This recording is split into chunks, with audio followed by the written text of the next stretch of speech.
Puntos ni Katulpos. Duha ka tuig na nga walay klase nga face to face. Tinuod ba nga lisod gyud ang quality education sa duha ka tuig? Kinsay modawat og trabaho sa mga bag-ong graduates nga produkto sa online class? Kung naay discrimination niini, unsaon pagtuman sa mga bag-ong graduates nga makatabang pagbalos sa ilang mga ginikanan nga naghago sa pagpa-eskwela kanila? Unsay kaugmaon sa mga bag-ong graduates? Ato kining punto, puntuhon.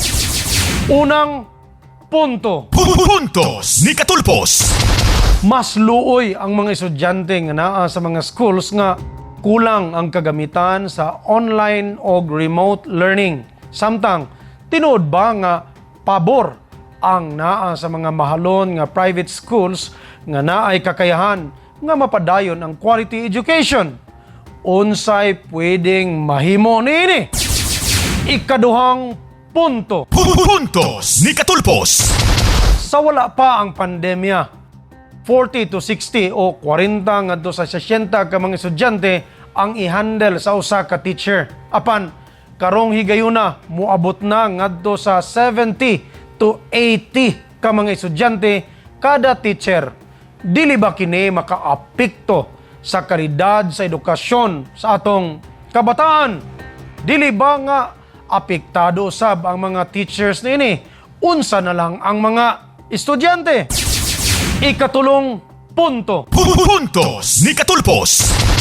Mas lisod sa mga teachers, sa mga ginikanan, ug labi na sa mga estudyante ang pag-eskwela karon kay mas dako ang gastos kung gusto gayod nga makuha ang quality education bisan naay pandemya. Unsay budget nga gigahin sa lokal nga gobyerno alang niini? Ang ngayan bang apil nga tutukan ang ubang mga issues sa edukasyon niining panahona? Punto pinal. Puntos ni Katulpos. Wala ba kita mabalaka nga mas mudako ang atong problema sa mga walay trabaho? Out of school youth, dili haom nga kurso ngadto sa aktwal nga mga trabaho ug kakulang sa oportunidad kung dili nato maapil pagtan-aw ang ubang issues sa edukasyon. It is my dream, my Gensan dream that one day makita unta nato nga mas daghan ang maproduce nato nga mga graduates nga naay mas maayong mga talento nga haom alang sa gidamgutang kaayuhan sa Gensan. Puntos ni Katulpos. Managlahi man kita og opinyon og baruganan, apan usa lang ang atong puntos, ang damgo para sa kaayuhan sa gimahaltang syudad nga General Santos.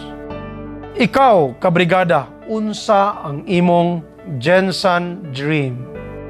Like Singapore, we should aim our dream for greatness. Ubanta sa atong Gensan dream. Be the vision, ikaw ang solusyon. Let's make it happen. Kay uban sa inyong kusog nga makasustener, naara na sa leader. Kini si Brigada Elmer Katulpos, gipanganak nga kabos para sa General Santos. Bagong vision, bagong solusyon. Barug Gensan!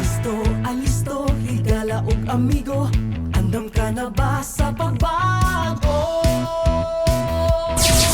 Puntos ni Katulpos.